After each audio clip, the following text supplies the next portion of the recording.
Nothing I did was working. The more I tried, the more out of control my eating became. Then, I did something I hadn't tried before. I became a savvy detective and figured things out. If I can do it, so can you. Find out more at solveyouroutofcontrol.eating.com. Hi, welcome back to Solve Your Out of Control Eating. I'm Michelle Holtzberger, clinical social worker, and with me is Victoria Todd, child and adult psychoanalyst and eating disorder specialist. And we are here today to discuss the second session of Lydia. Vicki, you want to give us a quick recap of Lydia 1? Sure. Lydia 1 was a very, what shall we call her, Michelle? Very competent, extraordinary, really, teacher who functioned highly during the week.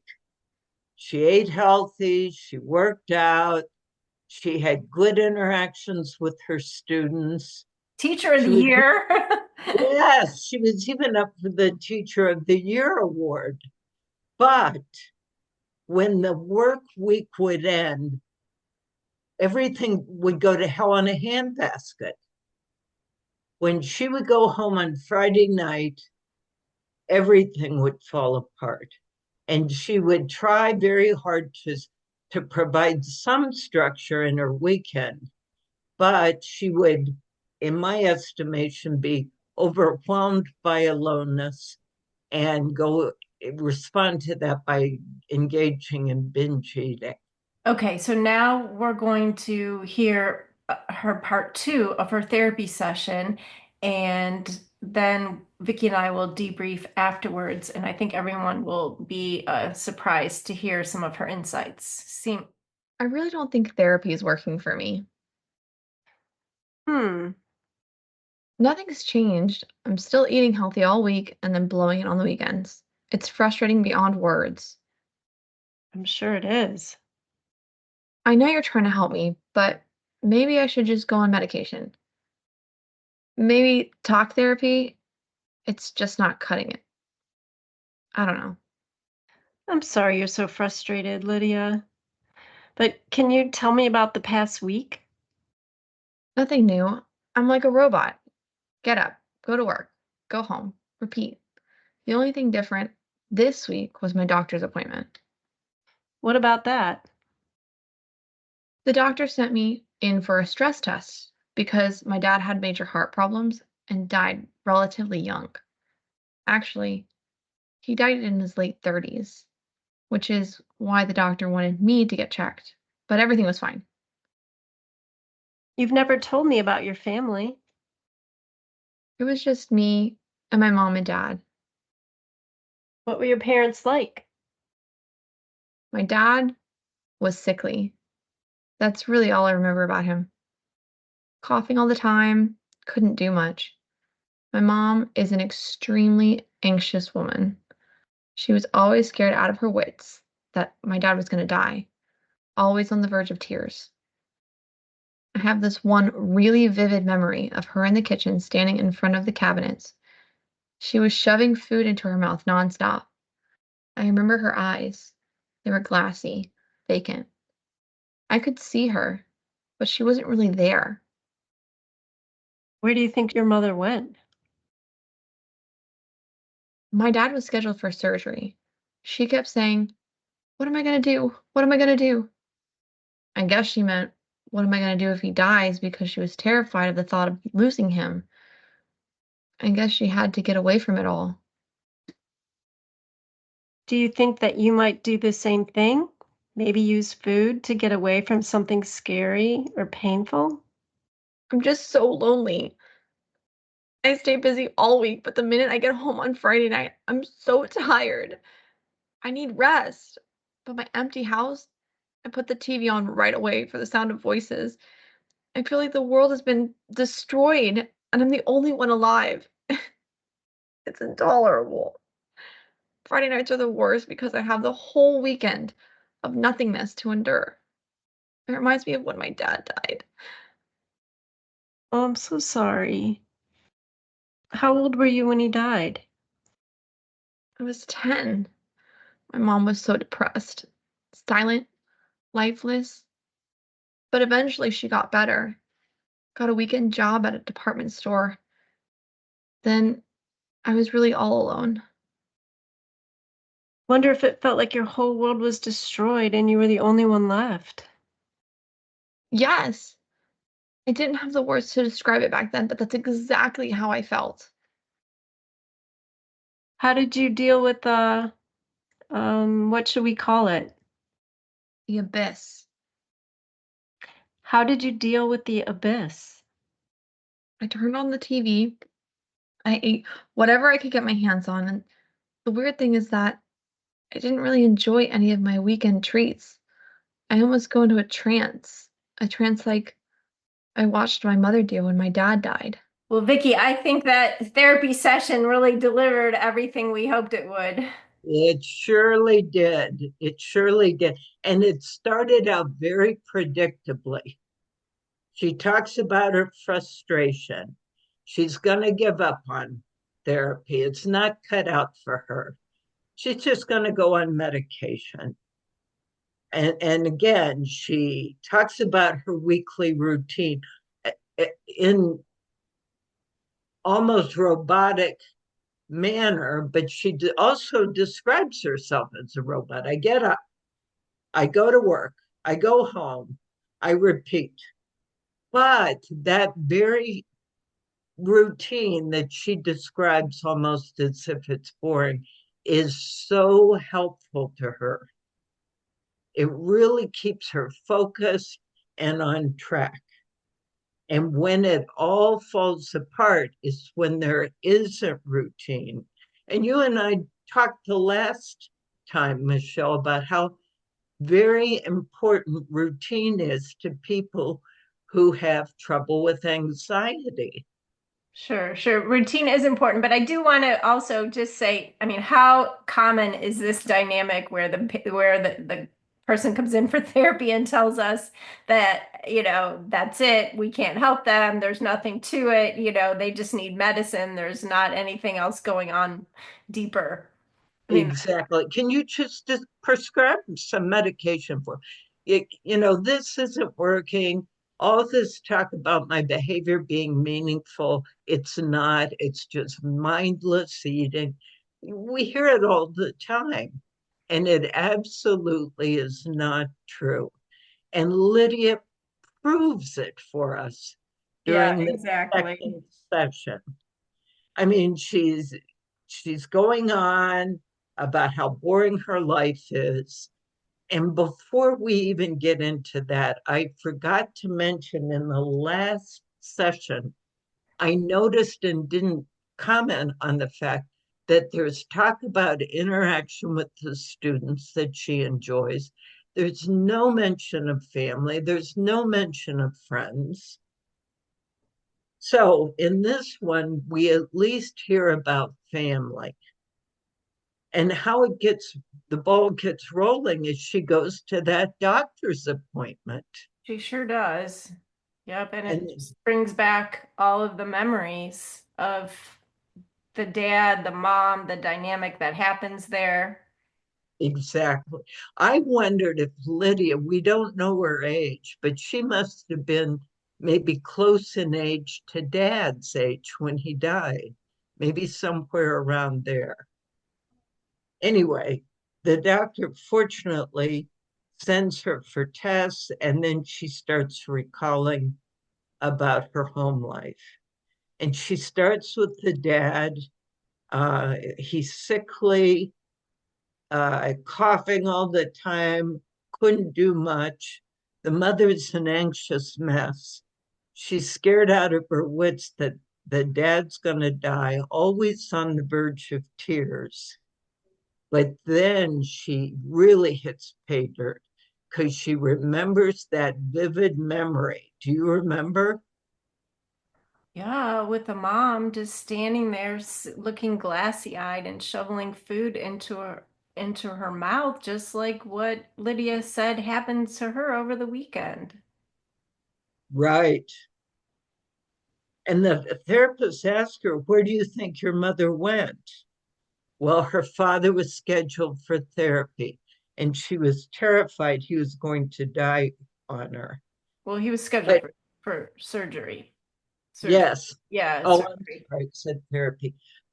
But this has a technical term, this type of mother. It's called a decathecting mother. It means that physically they're there. You can see them, there she is, but emotionally totally unavailable, Right. emotionally gone. And I imagine that's what Lydia had, Michelle. Well, not only that, Vicky, but I mean, she had that from both parents because if the dad was that sick, then he was just caught up in his own physical symptoms. So he wasn't emotionally attending to Lydia. And then the mom was caught up with herself and her own problems, and she wasn't available. So Exactly. when Exactly. last time Lydia talked about feeling like she was going to fall apart, I could see how she would just feel like she didn't have anyone in her early No, life to put her back together, to contain all of her big feelings, to attend to her feelings. no, she was on her own, Michelle. Yeah. I don't see where either one of them was giving her much, I think, except anxiety. and I think it's remarkable that she is so high functioning and doing as great as she is. Exactly. Exactly. So after this memory surfaces, then all of a sudden, this woman who describes herself as not being very feely breaks down and she starts to cry. And she says how lonely she is. And this is, where I'm wondering, like, where's the friends? I don't know. The mother's still alive. I don't know if there's any contact with the mother. Anyway, she certainly describes a lonely on your own life. She sure does. She puts the TV on right away when she gets home for sound, voices. She feels like the world has been napalmed. I mean, what a meaningful comment that Right. she's the only one alive. Now imagine if that's how you're feeling. And then you just vegetate in front of this TV and keep shoveling food in your mouth. Then the next day you rally, you go to yoga, you're around people, but then you have to go home. The same way with the Metro Park. She loves it. She's out there, there's people around her, but then she has to go home and be by herself again. It just sounded like such a sad existence. And I would call it existence. And she's really just duplicating her early childhood experience. So she doesn't Exactly. have the skills to emotionally interact because she didn't get those in her younger years. So she just performs when she needs to perform, but then she doesn't make those meaningful connections.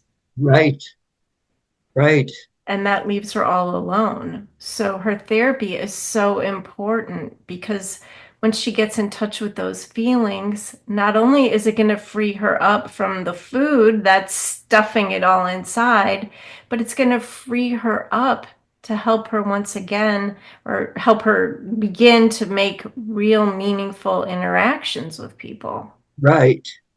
And this whole scenario of vegetating in front of the TV, it's a repetition. It's what we call, in technical terms, repetition compulsion.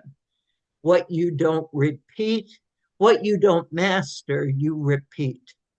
And once again, it's just like little Lydia parked in front of the TV set while her mother's working at the department store. Now, grown Lydia is all alone again. She's parked in front of the TV and she's eating. Right. And the reason why we're sharing this story is because of the eating and how to overcome it. But there's so much more to this because she'll be able to, not by letting out all these feelings and getting in touch with this, not only will she be able to master the out of control eating, but she'll begin to make a life for herself that brings her joy and happiness. And she doesn't have to be all alone anymore. Exactly. She won't have to repeat the past. Once it's elevated to being verbalized, once you put this stuff into words, the acting out will decrease. And you'll be getting the emotional support of a therapist or a good friend or however route you choose to go. But mastery comes through words, and mastery cuts down on the acting out. You know, if I was doing this history, I would also be looking at some generational things. So I would be going a little further back in her family tree and find out what the dynamics were with the grandparents. And I bet we would find that some of this was repeated throughout the generations. And there's really a spiritual element to that too, that where it carries it over and over. And so if she was a person of faith, I would talk to her about opening herself up to the spiritual dynamic and how to overcome that as well. Yes, good point. Good point. So I think the bottom line for our listeners is that if you find yourself there, and Lydia referred to a Groundhog Day, if you find yourself repeating and repeating and repeating, try to remember our words, that repetition signals something important that needs to be understood. And, I would suggest that you write the pattern down, write all the thoughts going through your head, write it all down. And then when you're away from it, when you're settled, look at it and search for clues and try to figure out what this is. What are you telling yourself about the past? Very important. And getting it down on paper, it just does something different than keeping it all in your head, and you can look at it in a different way. You can. You can. So very important takeaway. Well, thanks for joining us for Lydia's second session. You know, her journey reminds us how powerful it really is to uncover the connection between our past and our present. If this episode resonated with you, don't forget to follow Solve Your Out of Control Eating on Spotify. And for more insights and strategies, grab our book, Solve Your Out of Control Eating, available now on Amazon. You can also visit our website of the same name for more resources and tools to support your journey. And as always, keep searching for clues.